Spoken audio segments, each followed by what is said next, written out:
Los molosos romanos.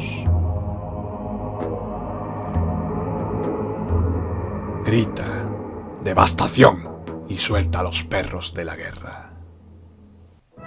La relación de los romanos con los perros viene de lejos. Mosaicos y murales nos demuestran que formaban parte de la vida cotidiana del pueblo romano, como auxiliares en la caza y guardianes del hogar, sobre todo entre los patricios, que también los tenían como mascotas e incluso cumplían con una función ritual en determinadas ceremonias religiosas. Cada 18 de julio, los romanos celebraban una festividad en la que los perros guardianes del Capitolio eran crucificados en castigo por no haber advertido de la llegada de los galos cisalpinos cuando saquearon Roma en el año 387 a.C., como sí habían hecho los gansos del templo de Juno, que se consagraron como los verdaderos guardianes del monte Capitolino y de la ciudad. Hasta ahora hemos visto cómo el uso de este tipo de animales quedó circunscrito a pueblos determinados, que los utilizaron de forma esporádica e incluso anecdótica. Pero fue el genio militar de Roma el que utilizó de forma organizada y sistemática la fuerza bélica de los perros de guerra. Debido a la incipiente expansión de su imperio, los romanos disponían de molosos que provenían de Molosia, región situada en el noreste de Grecia, en el Épiro. Sin embargo, constituye un hecho histórico controvertido el acceso de los romanos a este tipo de animales de constitución musculosa, potentes mandíbulas, gran cabeza y hocico corto. Respecto a la introducción de los molosos, la historiografía está dividida entre dos teorías. Una sostiene que los molosos fueron traídos directamente desde Grecia, y la otra afirma que los fenicios los habían introducido en Britania, donde los encontró Julio César durante su campaña del año 55 antes de nuestra era. Sin embargo, esta afirmación resulta inverosímil, porque los romanos ya criaban molosos en fechas muy anteriores durante la República, y porque tenemos constancia de que, en la conquista de la Galia, César ya llevó consigo un número considerable de perros molosos. De hecho, Claudio Eliano, sobre el año 200 de nuestra era, escribió De Natura Animalium, sobre la naturaleza de los animales. Probablemente el primer tratado de etología, que comprende 17 libros, en el que describe a estos animales como los más vehementes de todos los perros. En la misma obra se refiere a unos perros guardianes del templo de Adriano en Roma, que cuando acudían borrachos, perturbadores del orden o ladrones, los guardianes del templo los lanzaban a los perros, que les desgarraban los vestidos llegando incluso a matarlos. En el año 231 a.C., en la fase final de la Primera Guerra Púnica, el cónsul romano Marco Pomponio Mato, en una revuelta instigada por los cartagineses en Cerdeña para contrarrestar la guerra de guerrillas de los sardos, tuvo que valerse de perros molosos para localizar y abatir a los isleños, que se escondían en cuevas y en lugares recónditos de difícil acceso. Aníbal, durante la Segunda Guerra Púnica, utilizó perros molosos en la lucha por la conquista de Roma. Mucho se ha escrito de los 34 elefantes y de los 12.000 caballos que constituían la potente caballería de Aníbal Barca, cuando cruzó primero los Pirineos y luego los Alpes en el año 218 antes de nuestra era. Pero poco se sabe de varios batallones de molosos adiestrados para la guerra que lo acompañaron en aquella campaña. Los historiadores de la época recogen fielmente el papel que jugó la caballería en las batallas del lago Trasimeno, Trebia o Cannas, pero se produce un silencio total en lo que respecta a la fuerza canina. Si la historia no nos ofrece nada, una cosa sí podemos saber con certeza. Y es que, mientras el frío del otoño alpino y la dureza de la travesía causaron que un solo elefante pudiese llegar vivo a las llanuras del Valle del Po, por una simple cuestión de acreditación biológica, podemos deducir que la mortandad en los perros resultó prácticamente nula, porque los perros soportan mejor el frío y la nieve que los caballos y, por supuesto, que los elefantes. Los celtas, que eran los tradicionales enemigos de Roma durante la República, estaban agrupados en comunidades tribales, en las que el número de hombres para enviar al combate no solía ser muy elevado. Para compensar esta contingencia, los celtas tenían una forma peculiar de hacer la guerra, que consistía en movilizar a todos los que tenían capacidad de combatir, convirtiéndose en uno de los pocos pueblos de la antigüedad en los que, conjuntamente con los guerreros, combatían las mujeres y los esclavos, y por lo tanto tampoco podían prescindir de sus perros. Estrabón, en su libro IV, nos refiere que los perros de los celtas iban armados con collares guarnecidos de puntas de hierro, y en ocasiones sus cuerpos estaban cubiertos de planchas metálicas. Los romanos también sufrieron en sus propias carnes el envite de estas fieras. En el año 120 a.C., Bituito, el caudillo galo de los arvernos, atacó a un destacamento romano dirigido por el cónsul Fabius, utilizando solo a los perros de su ejército. Por lo visto, los galos, en lugar de luchar abiertamente, lanzaron a sus perros contra los legionarios, que, sorprendidos por tan inusual ataque, fueron desbordados. 19 años después, en la batalla de Bercelas, ya en el 101 antes de nuestra era, que se libró en las llanuras de la Galia Cisalpina contra los celtas cimbrios, el cónsul romano Cayo Mario casi pierde la batalla por una horda de molosos comandados por mujeres. En este caso, muy hábilmente, los celtas compensaron la debilidad femenina frente a la masculina, haciendo que cada mujer guerrera fuese auxiliada por un perro. Estas batallas y muchos otros enfrentamientos hicieron reflexionar a los romanos para introducir este tipo de perros en sus legiones, porque este humillante episodio quedó reflejado en las mentes de los cónsules, legados y tribunos, que vieron inverosímil que una fuerza militar fuera derrotada por simples animales.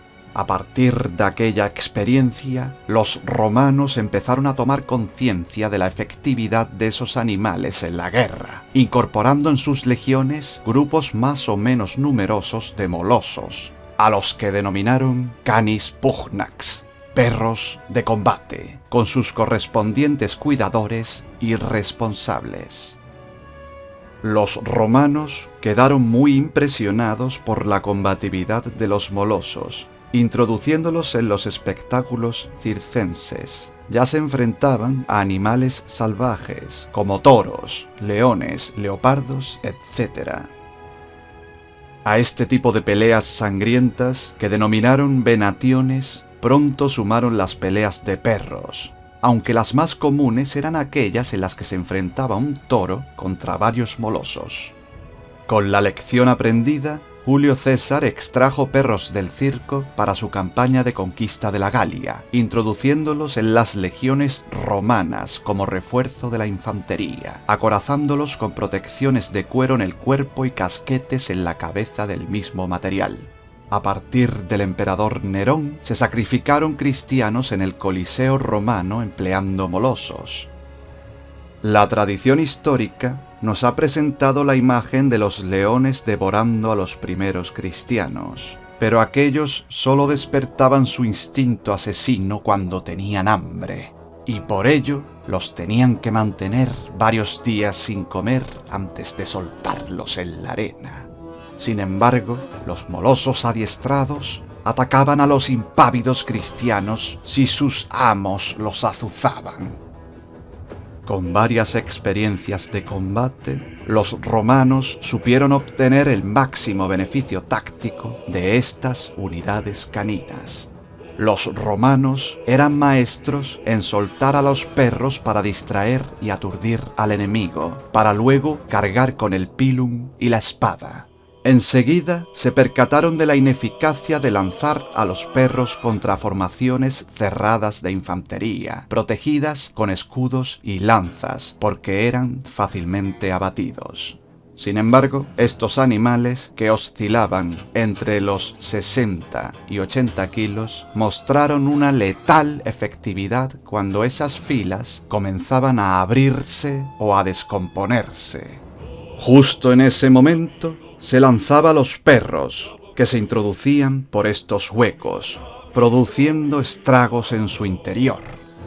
Estas acciones causaban terror entre los enemigos, haciendo real la famosa frase que Napoleón citó muchos siglos más tarde: una batalla está ganada en el momento en que se consigue que la muerte se pasee por el interior de las filas del enemigo.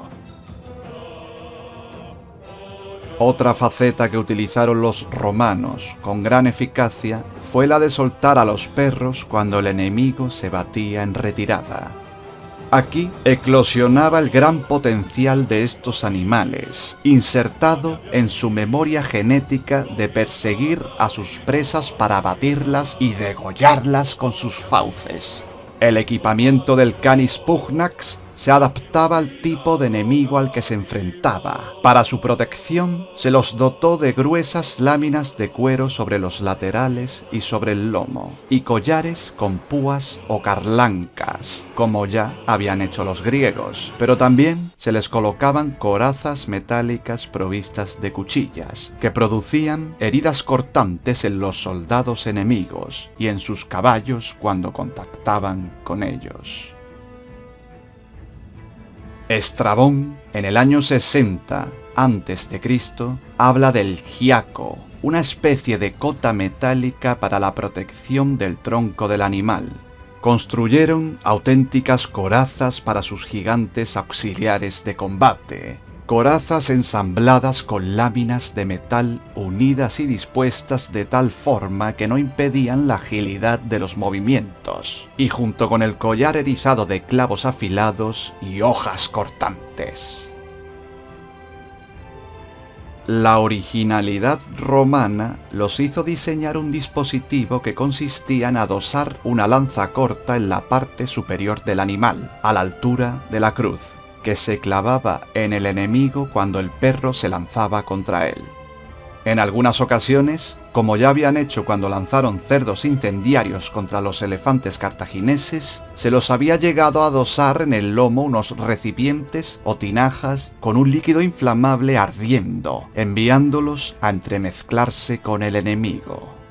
Su enorme versatilidad también los convirtió en guardianes de emplazamientos militares. Flavio Vegecio Renato, en su obra Rei Militari Instituta, aconseja que las torres de las fortalezas dispongan de perros para avisar de la presencia de los enemigos. En el capítulo 26 de su libro cuarto, escribe lo siguiente: para evitar las sorpresas, el sitiado debe redoblar su vigilancia, colocar sobre los muros y en las torres y garitas donde centinelas puedan estar al abrigo de las inclemencias del tiempo. Conviene, además, seguir la costumbre de hacer dormir en las torres perros de olfato fino y sutil, que sintiendo de lejos al enemigo, avisen con sus ladridos a tiempo.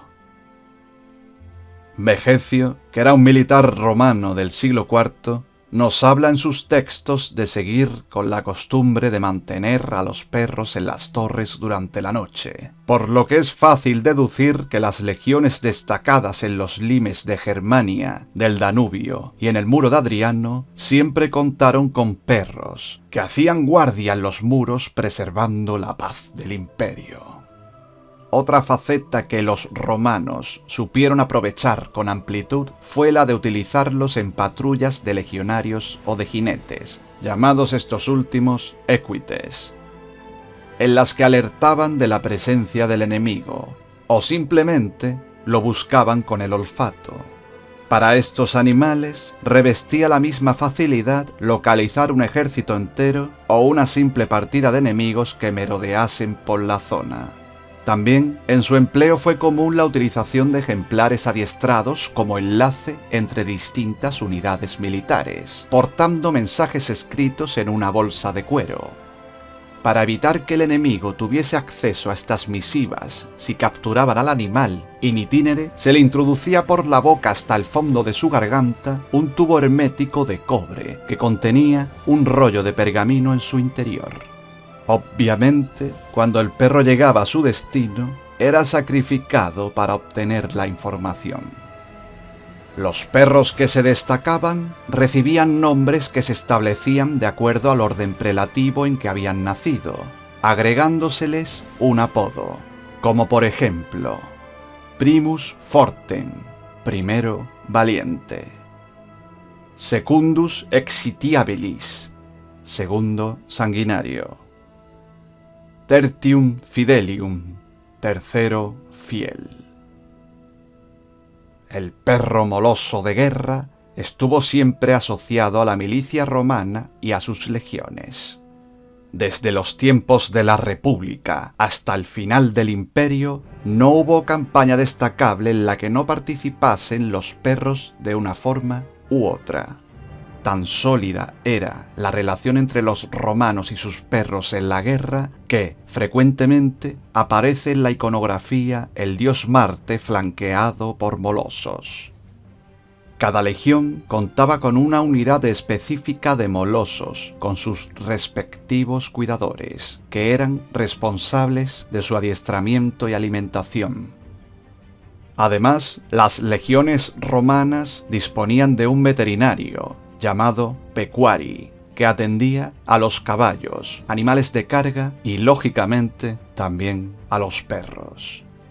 Roma tenía repartidas sus legiones por todo su imperio, y en Hispania normalmente estaba destinada la Sexta Legión Victrix, que contaba con un número considerable de molosos, cuyos descendientes permanecieron en la península ibérica después de la desaparición del poder de Roma tras las invasiones de los pueblos bárbaros. En la actualidad, el mastín italiano, también conocido como Cane Corso, es un descendiente directo de los molosos romanos, que tradicionalmente ha estado muy extendido por el sur del país. El apelativo de corso proviene de la palabra italiana corso, que presenta los sinónimos de potente, fuerte, robusto o imponente. Según algunos autores, corso proviene del latín coor, que significa guardián, o del griego cortos, que hace referencia a vigilante de personas y animales. Lo mismo ocurre con los mastines napolitanos, pero, a diferencia del cane corso, cuya morfología física es prácticamente idéntica al Canix pugnax romano, el mastín napolitano sería fruto de mestizaje entre los molosos romanos y los mastines del Tíbet, que trajeron los macedonios de Alejandro Magno. Tampoco descartamos alguna otra aportación genética.